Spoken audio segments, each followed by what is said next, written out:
Shalom, mari sebelumnya kita bersatu di dalam doa. Terima kasih banyak Tuhan untuk kesempatan yang Kau berikan kepada kami. Kami serahkan waktu-waktu ke depan di dalam tangan kuasa-Mu ya Tuhan. Kau yang urapi hamba, Kau yang pakai bibir lidah hamba untuk menyampaikan firman-Mu ya Tuhan. Biarkan segala sesuatu hanya untuk kemuliaan nama-Mu saja. Di dalam nama Tuhan kami Yesus Kristus, haleluya, amin. Beriman ketika hilang pengharapan. Beriman ketika hilang pengharapan itu bukan suatu hal yang mudah untuk dilakukan. Namun jika kita bisa melakukannya, sungguh besar kuasanya. Mari sebelumnya kita membaca firman Tuhan dari Markus 5 ayat 25 sampai 34. Saya akan membacakan firman Tuhan. Adalah di situ seorang perempuan yang sudah 12 tahun lamanya menderita pendarahan. Ia telah berulang-ulang diobati oleh berbagai tabib, sehingga telah dihabiskannya semua yang ada padanya. Namun sama sekali tidak ada faedahnya, malah sebaliknya, keadaannya makin memburuk. Dia sudah mendengar berita-berita tentang Yesus, maka di tengah-tengah orang banyak itu ia mendekati Yesus dari belakang dan menjamah jubahnya. Sebab katanya, asal kujamah saja jubahnya, aku akan sembuh. Seketika itu juga berhentilah pendarahannya dan ia merasa bahwa badannya sudah sembuh dari penyakitnya. Pada ketika itu juga Yesus mengetahui bahwa ada tenaga yang keluar dari dirinya. Lalu ia berpaling di tengah orang banyak dan bertanya, "Siapa yang menjamah jubahku?"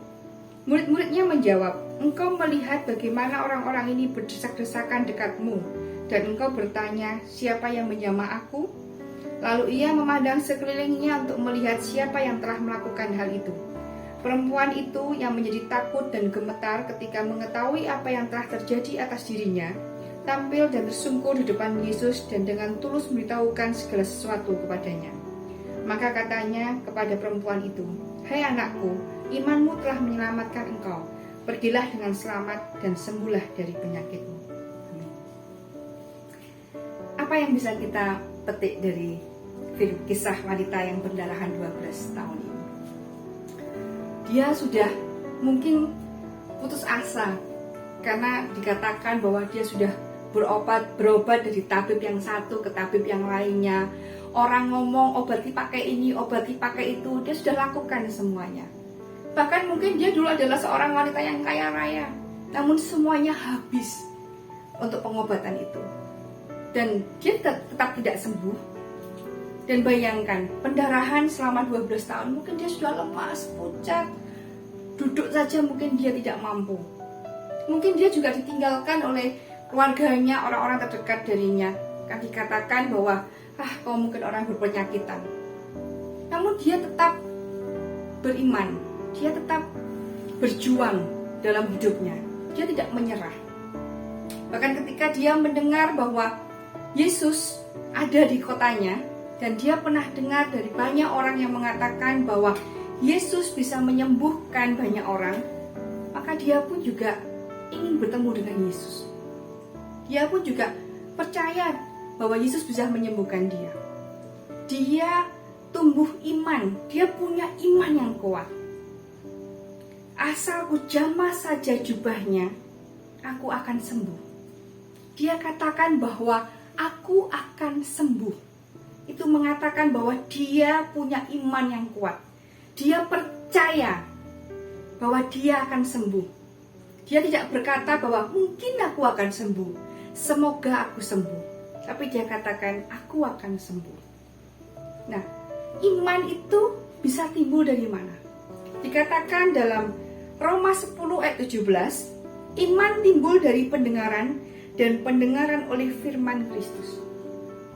Kalau wanita ini mendengarkan banyak orang bercerita mengenai Yesus dan dia punya iman yang kuat, maka kita bisa belajar dari firman Tuhan. Kita baca firman Tuhan ini, kita renungkan firman Tuhan ini siang dan malam, sehingga kita akan punya iman yang kuat. Kita akan percaya apapun yang menjadi permasalahan kita, apapun yang tidak mungkin bisa kita lakukan, tidak mungkin bisa kita kerjakan. Mungkin hari-hari ini kita sudah putus asa, kita sudah merasa bahwa tidak ada harapan buat kita. Semuanya sudah selesai. Yuk, baca firman Tuhan belajar dari wanita ini. Dia punya iman yang kuat. Dia katakan bahwa aku akan sembuh. Begitu pula juga dengan kita. Semua permasalahan kita akan selesai jika kita bersama Tuhan Yesus. Lalu yang kedua, kita bisa belajar dari kisah ini bahwa wanita ini berhikmat. Ya, berhikmat. Dia melakukan apa yang mampu dia lakukan. Dia tidak muluk-muluk. Di firman tadi dikatakan bahwa asalku jamah jubahnya. Itu berarti dia tahu diri.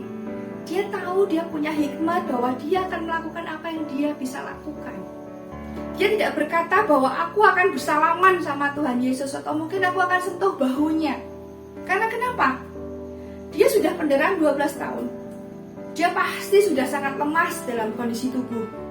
Dia mungkin berjalan sudah tidak mampu, mungkin dia merangkak atau mungkin dia bahasanya ngesot untuk bisa menyapai, untuk bisa sampai di dekatnya Yesus.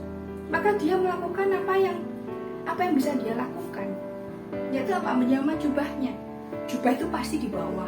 Dan zaman dahulu jubah itu pasti dari atas sampai ke bawah panjang, sehingga dia mampu untuk meraihnya. Dia tidak berharap yang muluk-muluk. Dia punya hikmat untuk itu. Ya, lalu yang ketiga yang bisa kita pelajari lagi adalah berani melangkah. Dengan segala kelemahan dan kekurangannya, dia tahu itu dan dia berani melangkah. Yesus pada waktu itu dikerumuni oleh banyak orang yang berdesak-desakan.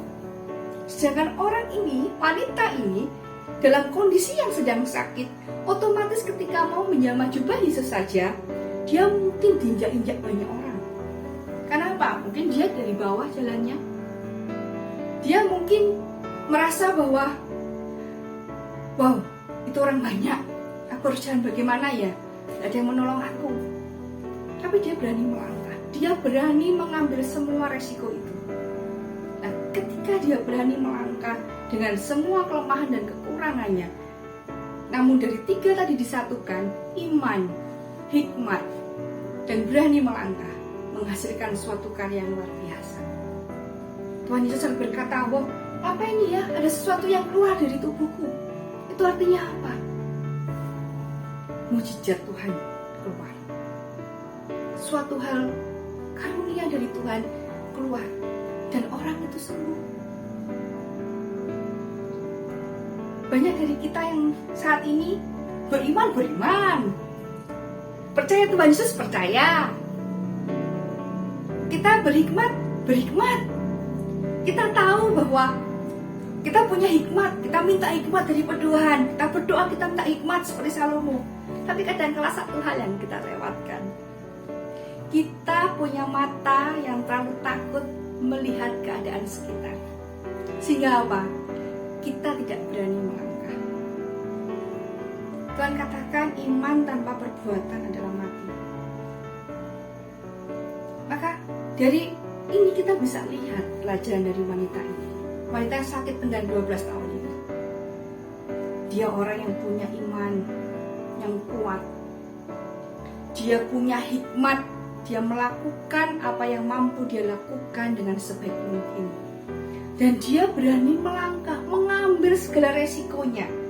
Karena dia tahu bahwa Tuhan di depan dia, bahwa Tuhan bersamanya, bahwa ketika aku jamah jubahnya, aku akan sembuh.